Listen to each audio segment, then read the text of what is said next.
Welcome to my channel क्लियर खोटा में। और आज हम 5 अंक के प्रश्न कंटिन्यू करेंगे। तो आइए अब देखते हैं। बावां हाथ के उपकारी हाथ काहे कहल गेल है।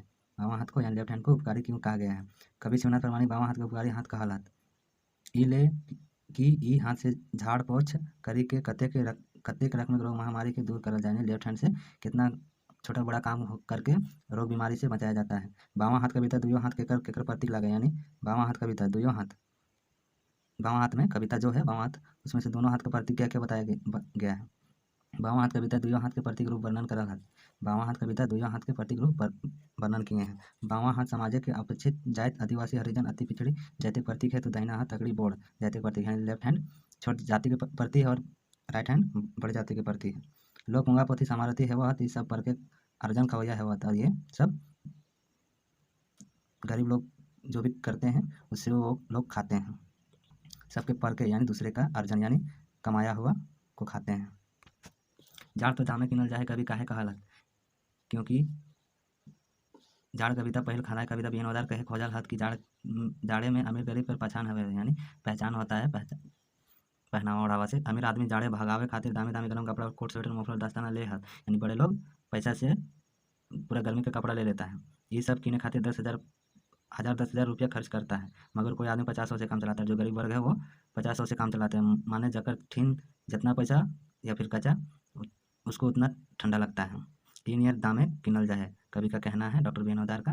जिनके पास ज़्यादा पैसा रहता है वो ज़्यादा खर्च करके गर्म कपड़ा लेता है और पहनता है, उसके बावजूद भी ठंडा लगता है, कवि के अनुसार कहना है। छगल जाड़ तो कौवा ले जाए कवि तक भावे कहे भाव की है, यानी छगल जाड़ तो कौवा ले जाए कवि कहने का मतलब क्या है, क्योंकि वो उस लायक या फिर उसके लायक काबिल नहीं रहते हैं कि हम गर्म वस्त्र पहन सके ठंडा में, इसलिए कवि बोलते हैं कि गरीब का ठंडा या फिर गरीब छवा के जाड़ नहीं लागे हैं। और छवक जाड़ तो कौवा ले जा है बहाना, क्योंकि लेने का पैसा वैसा नहीं रहता है। फिर लौतन डहर कविता से की सीख मिले है। लौतन डहर से ये सीख मिलता है कि पुराना बात को भूलकर नया बात के प्रति ध्यान दे और आगे बढ़े। लौतन डहर कविता जेर भाव लिखा। लौतन डहर माने नवा डहर है विकास एक डहर। ये चुनल डहर के पावे खातिर मोह दारू छोड़े पड़ता, यानी छोड़ना पड़ेगा, नहीं तो समस्या तुमली नियर बिन तुमली यानी भेरनी जैसा बिनेगा। और जो तुमली देखे कमेंट करेंगे उस तरह से बिनेगा, समस्या आएगा। तो मुड़े पीठे कोयला झोड़ा ढोबे, यानी तो मुड़े पीठे यानी मूड में भी और पीठ में भी लेकर वजन काम करोगे और कोई दूसरा कोई खाएगा, या फिर कुछ भी होगा तो और कोई नहीं देखेगा, कोई नहीं जानेगा, कोई नहीं समझेगा।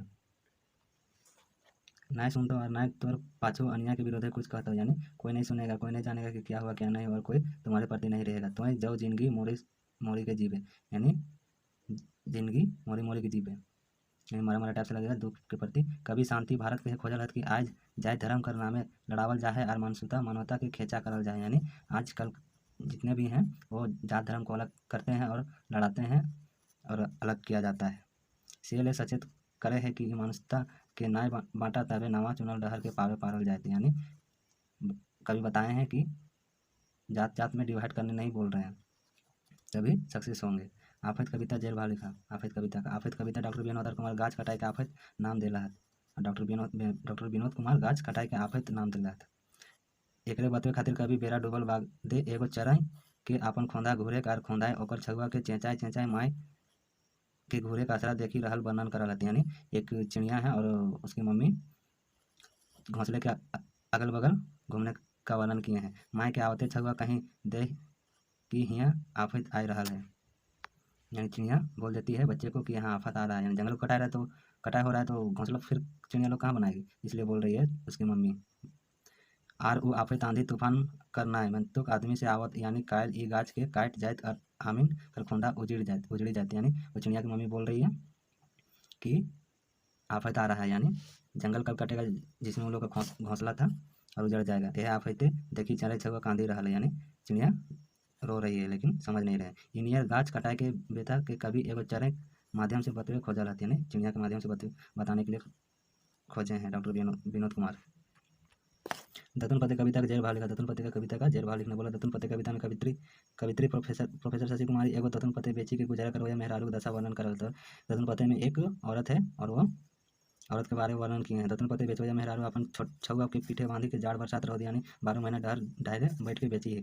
यानी एक मेहरारू है या फिर औरत के प्रति वर्णन किए हैं जो अपने छुआ यानी छोटा बच्चा को पीठ में लेके 12 महीना, धूप हो बरसात हो गर्मी हो कुछ भी हो, 12 महीना रोड किनारे तुम पते बेचती है। एकर से वो अपन खाए पींधे के सामान चाउर आटा और लुगा पूर्वे नहीं पा रही, तबे वो फाटल लुगा पींधे के बेचते रहेगी। और इस जो जिसमें कमाई होती है उसमें से कपड़ा लता खाना पीना नहीं हो पाता है, इसलिए वो फटी कपड़ा पहनता है, फटा कपड़ा।